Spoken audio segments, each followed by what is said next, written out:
I'm privileged to introduce to you an update on the recent developments in food allergen management. What I will try to do during this presentation is to give you the current approaches of allergen management, how they were developed at the international level and how they were adopted by a number of countries.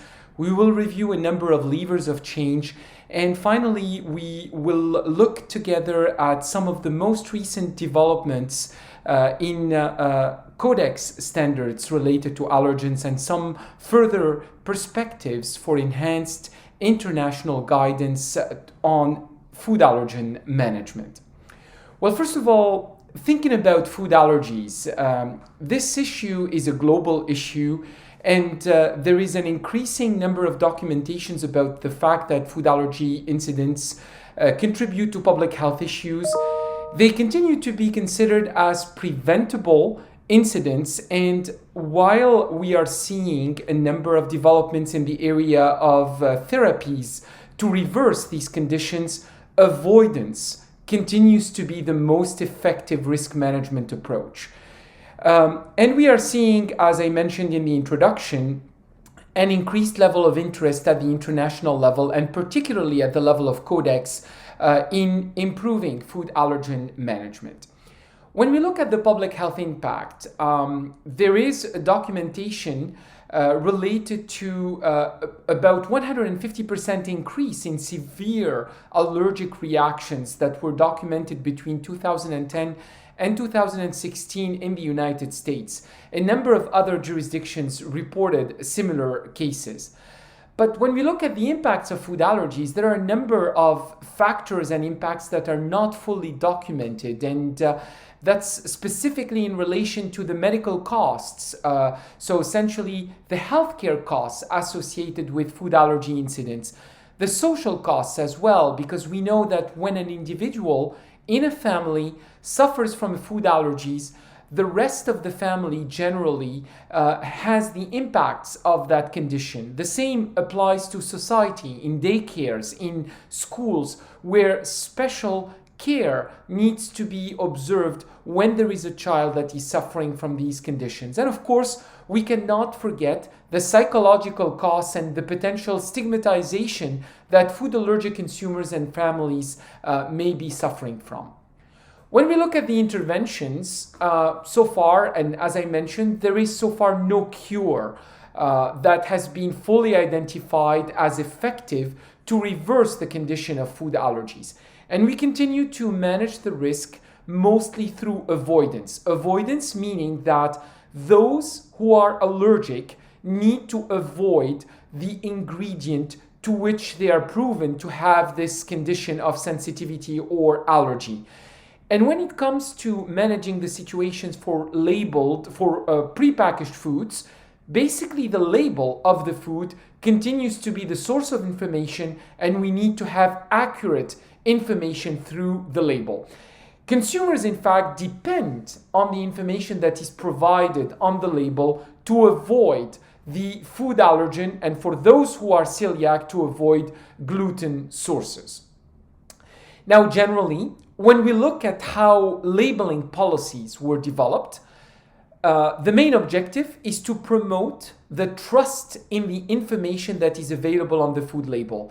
Essentially making sure that this information is accurate, it is complete, it is clear, and it is reliable. There shouldn't be any doubt. And that's why, in fact, in order to make sure that this measure is effective, that regulation was used to ensure that allergen labeling fulfills these objectives. And in fact, Codex Standards, so the international food standards, were used for guidance to promote a good labeling of food allergenic ingredients. In fact, Codex Standards were developed in the late 1990s, and in 1998 there was a standard that was adopted by Codex, and if I had to paraphrase it, it would be in this fashion. The presence of priority allergenic food should always be subject to declaration in the list of ingredients of a food label. And basically, the main issues that the food labeling standards were trying to address is situation where you have unclear information like flour, ovalbumin, or seasoning, either unclear because the word is too scientific or because essentially there is an ingredient that has the likelihood to encompass components of ingredients with allergens in them.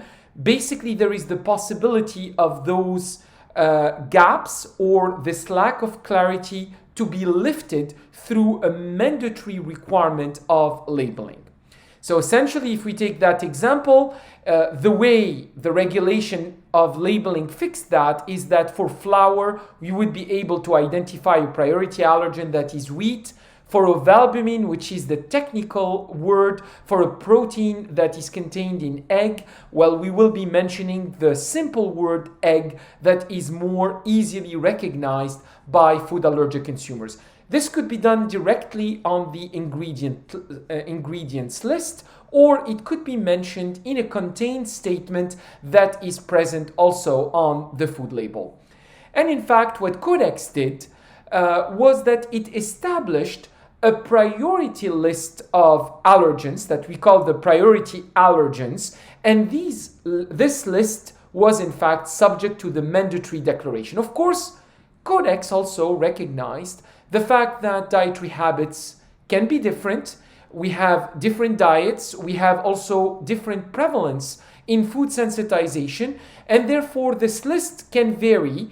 And Codex directed one of its expert bodies, that is JECFA, the Joint Expert Committee on Food Additives, to develop criteria for the acceptance and the identification of priority allergens that would be subject to this mandatory declaration.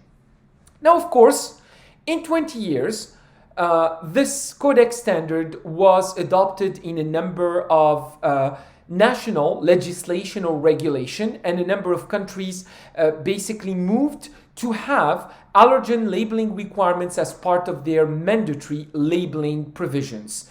And we're seeing the propagation of these measures throughout the world.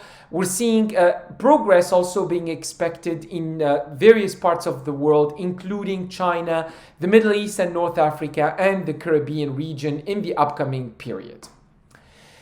Now, while significant progress has been made in the labeling of ingredients, we are seeing, however, an area that requires more interest and more focus, and that's the way precautionary statements are being used. So these precautionary statements, these are what we call the may contain statements, are used on food allergic ingredients. And this is an example of a misuse of these precautionary statements. We have a very simple food.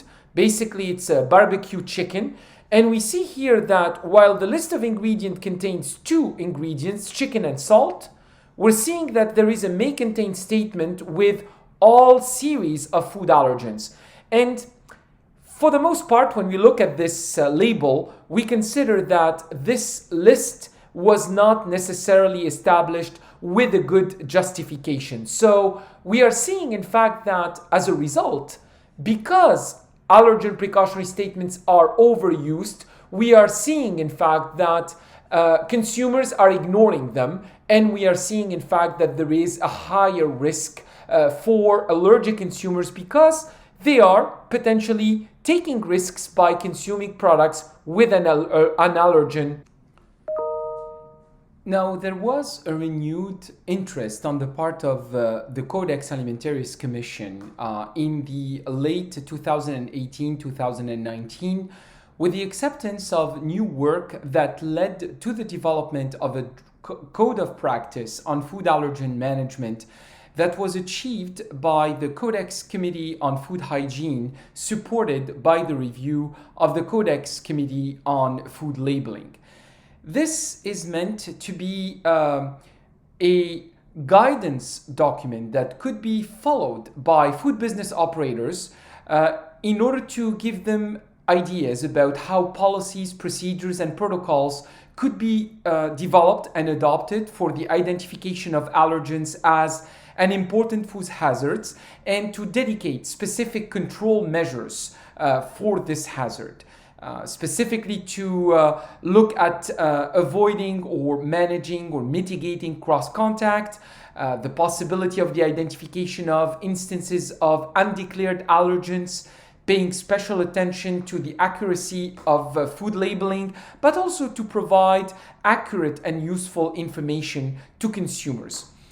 What this guidance also advocates is the necessity to base these control measures as part of good hygiene practices or as part of a hazard analysis and critical control point approach using a risk assessment approach. So essentially, those measures that could lead to the development of an allergen precautionary statement need to be supported by risk assessment, and that these approaches of management need to be effective, proactive, and meant specifically to reduce the risk for allergic consumers.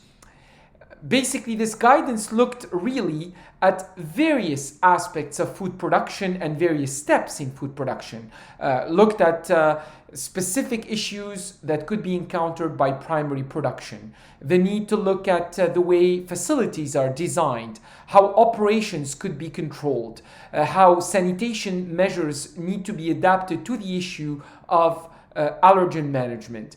Looked also at the issues of personal hygiene, transportation, any type of information that needs to be provided to consumers, but also any type of training that needed to be focused and dedicated to the issue of the management of allergens, and that needs to be dedicated and devoted to the personnel of these food production establishments. Now, as a result, in fact, of this added interest, we have seen the adoption of this text at the last Codex Alimentarius Commission, so the 43rd session of Codex, and this is now an adopted text. But at the same time, we have uncovered a number of areas that will require continued attention. First of all, these risk assessment approaches that are advocated by this text, well, there is a lack of guidance on the methodologies that need to be followed by the food industry in this regard, but also the availability of data that could be used in the context of these risk assessments, and also the possibility of providing some advisory action levels that could be followed by certain production sectors. There was also a concurrence on the part of Codex that more scientific advice is needed, and specifically in the area of reviewing priority allergens, but also reviewing the clinical information that supports risk assessment, in particular in the area of threshold development. And in fact, Codex also agreed to continue work in the area of allergen management, and particularly looking at new work, now this time dedicated to have guidance on the use of precautionary allergen or advisory labeling, and this was discussed by the Codex Committee on Food Labeling. Now, of course, Codex work will not be happening in a vacuum, but rather will be supported by 2.5 decades worth of work that was initiated not only by a number of regulatory agencies, but also by the food production sector. And what is worth mentioning here is the work that was conducted by the Allergen Bureau in Australia through its effort to develop guidance documents that can be useful or to the food production sector, primarily on how to use the results of allergen testing and how these results could be incorporated in a risk-based approach that may lead to the decision of adopting certain labeling practices, particularly for the adoption of precautionary statements. A number of challenges, however, continue to remain and need to be subject to further attention. While guidance documents, protocols and procedures are developed for a better management for allergen control, we are not sure about the adaptability of these guidance documents to small businesses. to small and medium enterprises that constitute the largest proportion of the food production sector.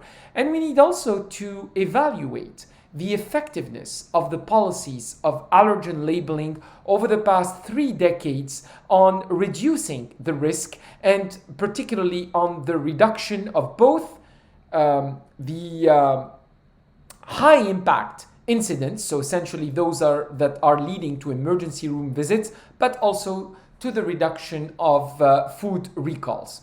Now, we're seeing lots of levers of change that are making us optimistic. First of all, consumer groups continue to be very interested in this issue and are advocating for more progress and for more enhancement in allergen management. We're seeing that food allergen labeling, certainly for ingredients, has become a known and applied requirement across the world. We're seeing more and more preventive controls dedicating more attention to allergens as a particular hazard that is witnessed in food.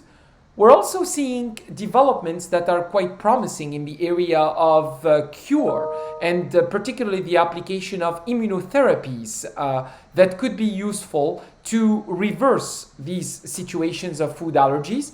And industry is becoming more and more educated and aware, and also this is leading to the propagation of a number of policies to protect food allergic consumers in a number of public spaces.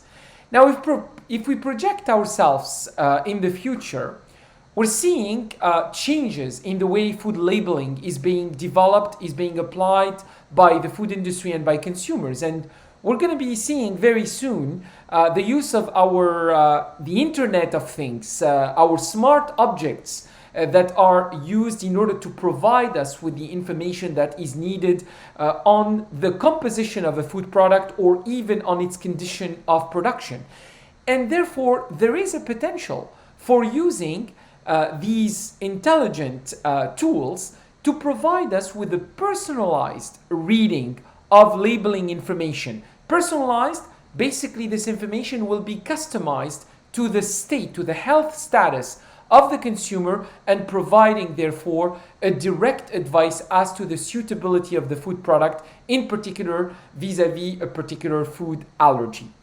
And we're seeing more and more the development of consensus around the adoption of these risk-based management approaches of food allergens, and hopefully a better use of the results of allergen testing in the context of validating the effectiveness of sanitation measures or of preventive controls. And in application of these validation efforts, we will see how food labeling can become more accurate and more effective, and therefore more trustworthy by allergic consumers. We are hopeful that this momentum that has been further reignited as a result of the interest of Codex in more allergen-related work, that this will lead to safer products, to better protection of food allergic consumers, and hopefully to no longer seeing any documentation of fatal food allergy incidents for consumers around the world. I hope that this offered you a good perspective in terms of what has been emerging in the area of food allergen management, and particularly in where Codex has developed significant improvement and significant progress, and where the future direction is going to be. And again, thank you.